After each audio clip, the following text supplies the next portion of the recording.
Alô, galera, Vasco Análise aqui, Marcelo falando. Bom, acabou agora lá em São Paulo, no Morumbi. São Paulo 1, Vasco 3. Um jogo importante para o Vasco. A gente está indo a 13º lugar, bem longe da zona de rebaixamento, com 4 vitórias agora. E o Vasco jogou bem. O Vasco jogou bem. 13º lugar agora. Quebramos um tabu aí desde 2012 sem ganhar o São Paulo lá dentro. Nuno e Couto, muito bem, os dois, muito bem, né? Um ajudando o outro, havendo inversão de lado, inclusive. Diniz pedindo muito para o time jogar para frente. Quem acompanhou o jogo pela TV Globo, por exemplo, dava para escutar perfeitamente o Diniz reclamando o tempo inteiro. Para frente, para frente, para frente, querendo um time que jogasse mais agudo, né? E vou comentar aqui os gols que o Vasco fez, mas o gol sofrido no finalzinho, né? Aquele drible que o Piton leva, aquele é broxante, né? Era para ser 3-0, o Piton poderia não ter ido direto, a zaga deu uma bobeada ali, né? 1 contra 4, né? Todo mundo pro lado de cá, o cara pega, corta para lá e faz o gol. Mas vamos comentar aqui, né? Bom, São Paulo com 8 reservas, mesmo jogando em casa, no primeiro tempo, até certo momento, até 20, 25, o jogo era difícil para o Vasco, eles marcavam alto, né? O Vasco um pouco com os problemas na articulação das jogadas, trancado lá atrás, e com o passar do tempo, o Vasco conseguiu também jogar um pouco na frente, saiu um pouco da sua defesa, isso melhorou o Vasco nas articulações, na posse de bola, né? Mantiveram aí a mesma escalação, Léo Jardim, Paulo Henrique, Lucas Freitas, João Vitor e Piton, Hugo Moura, Tietê, Nuno e Couto, Verratti e Rayan. O Vasco dava chances de chute de fora da área de São Paulo, né? Tinha que diminuir esses espaços aí. Teve um chute logo no começo do Luciano e depois, um pouquinho depois, 2 minutos, 3 minutos, mais um chute de fora da área. O Vasco tem que corrigir isso. Não pode dar esse mole, né? Como eu falei, bastante pressionado no começo, não conseguia sair jogando. São Paulo pegava a bola, saia na correria e o Vasco era lento, né? E é o que a gente vem falando aqui, né? O time vai caminhar aos poucos, tem um mês só de trabalho, com pouquíssimos dias de treinamento. Acho que uma semana só cheia. O resto, jogos de 3 em 3 dias, o Vasco com baixa estima, uma preparação física ruim. Você vê hoje o Vasco correu até o final e só foi fazer as modificações com 42. Aí deixou aí todo mundo entrar, Lloyd. O pessoal foi entrando, né? Vasco jogava bem pela esquerda com superioridade, tentando a superioridade, conseguindo a superioridade, né? Até o Lucas Freitas subia para armar, não vejo necessidade disso, né? Até os 25, 30 era um jogo morno, né? Como eu falei, São Paulo com 8 reservas, desentrosado, e o Vasco ainda nessa crescente, né? Está evoluindo, já falei aqui, e vai oscilar. Vai oscilar para bem, como o jogo oscilou hoje, né? Jogando bem demais, e vai oscilar jogando ruim. A gente tem que dar um tempo, porque é assim a preparação, né? Nuno, muito cobrado pelo Diniz o tempo inteiro. O Diniz parece que estava gritando o tempo inteiro com ele, né? O Tietê, às vezes, avançando demais, perdendo a bola, voltando, trotando. Eu tinha falado isso no começo quer dizer, ontem e hoje eu falava isso. Tietê é mais meia do que volante no Vasco. O Vasco fica com um volante de marcação só, né? E não pode deixar os dois laterais irem ao mesmo tempo. E o Vasco segurou aí. Ora segurava um, ora segurava outro, né? O Rayan fez um golaço, né? Eu vejo muito pessoal errar na qualificação dele, né? Dizem que ele não arrasta, não é um jogador de profundidade, ataque a profundidade. É um jogador de ataque a espaço, atacar a profundidade, arrasta por dentro e por fora. E no gol do Vasco ele arrasta por dentro, né? Verratti também ajuda, porque em dado momento a corrida do Verratti deixa os zagueiros sem saber se seguiam na marcação do Rayan, seguiu o Rayan, ou se na marcação do Verratti. Então foi interessante essa passada, esse cruzamento do Rayan com o Verratti, distraindo a marcação, né? Uma boa confundida. O garoto vai oscilar, o Rayan vai oscilar. Quem me acompanha aqui sabe que eu falo bastante bem desse garoto, né?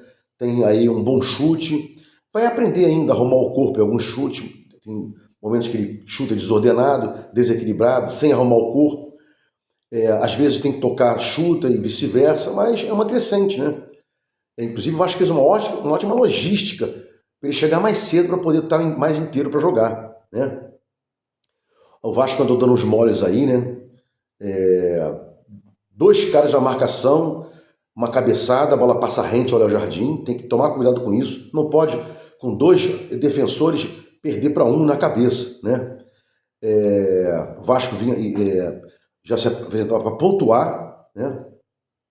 O Vasco, você via a cara do time pronto para pontuar fora do Rio de Janeiro pela primeira vez, primeiro jogo, né? A primeira vitória dele fora, né? E depois, mais uma jogadaça do Ryan, ele não desiste da bola, vai atrás dela, toma a bola do zagueiro, chuta em cima do goleiro, só para o Nuno, que acerta um belíssimo gol, né? E o Vasco merecia o resultado.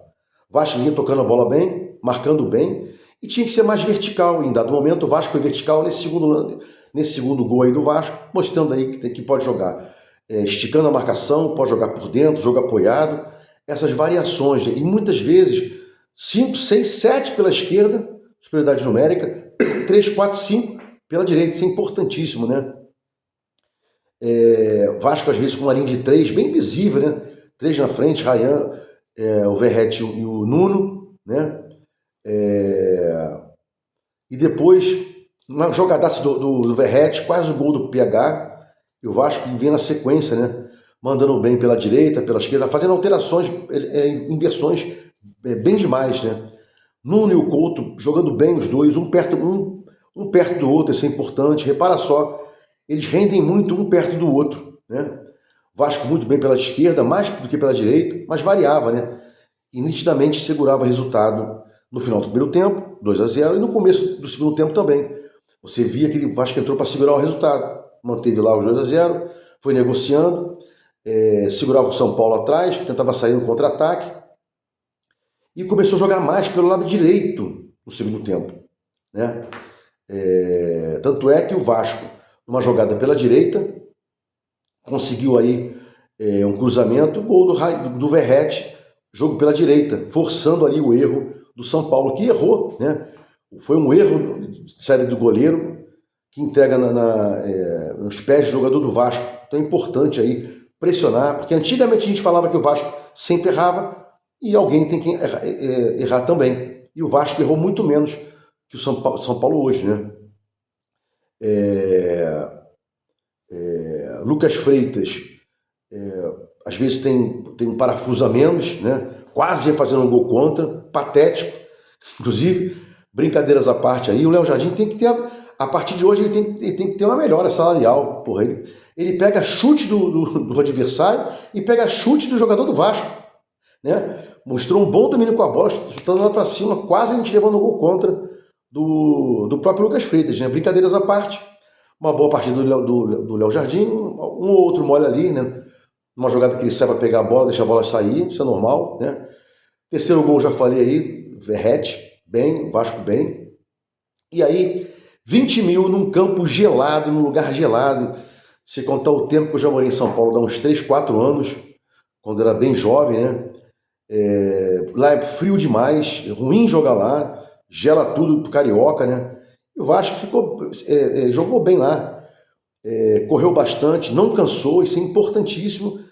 E aos 42 minutos ele troca aí uma porrada de jogador, provando que o Vasco não tem elenco, né? Ele posterga o máximo para trocar jogador, porque o Vasco não tem peças de reposição. Quem entra não produz minimamente o que o titular rende, né? Então tem que ficar com calma, né? Tinha saído o PH para a entrada do Pumit e depois entraram 4 jogadores de uma tacada só. E para fechar, já falei isso no começo do vídeo, né? Erro aí do Vasco, bobo, 4 jogadores contra 1 do São Paulo, e esse um dribla infantilmente, quer dizer, o Piton sofre um drible infantil, vai igual um maluco, né? Vai igual um boi, leva o drible, o jogador do São Paulo faz um golaço, botando no ângulo do Léo Jardim, e acaba o jogo, né?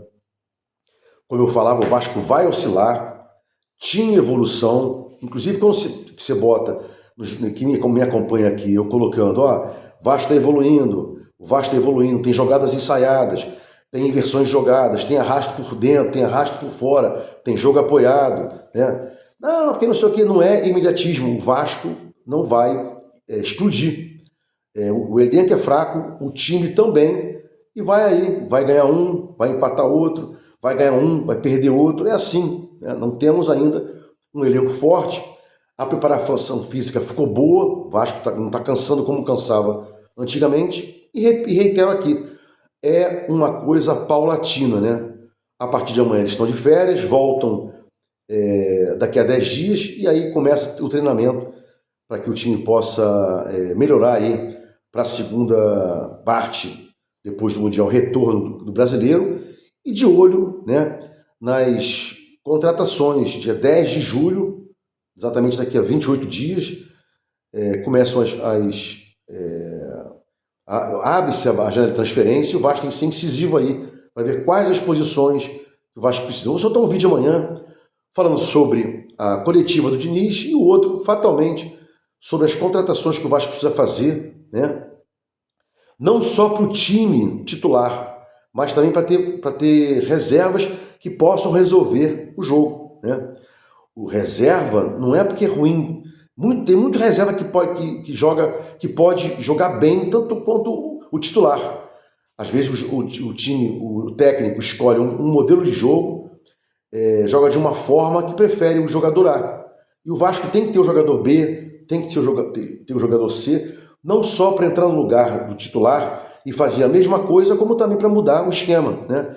Vamos supor que o time esteja atacando, esteja marcando em cima, tal. Ele quer fazer uma mudança, quer trazer o time para a linha média e abrir espaço para colocar gente para correr na profundidade. Tudo isso aí depende do elenco. Se você não tiver elenco, você não tem banco. Se não tiver banco, você não muda os jogos quando precisa mudar. E o Vasco vai cansar, né? Vai ter uma parada agora, tem que pensar que esse elenco tem que rodar. Não dá para jogar todo o jogo aí, colocando os reservas, alguns reservas, 4 ou 5, depois dos 40 do segundo tempo. Não dá. Vai ter lesão, o jogador não só vai cansar, vai ter lesão, vai ter músculo explodido, então é complicado aí. Se gostou dos comentários, escreva aqui no Vasco Análise, dá um like para mostrar o YouTube Engajamento, sininho para mostrar o YouTube que você quer receber meus vídeos quando forem ao ar. Vasco Análise, fique com Deus e até o próximo vídeo.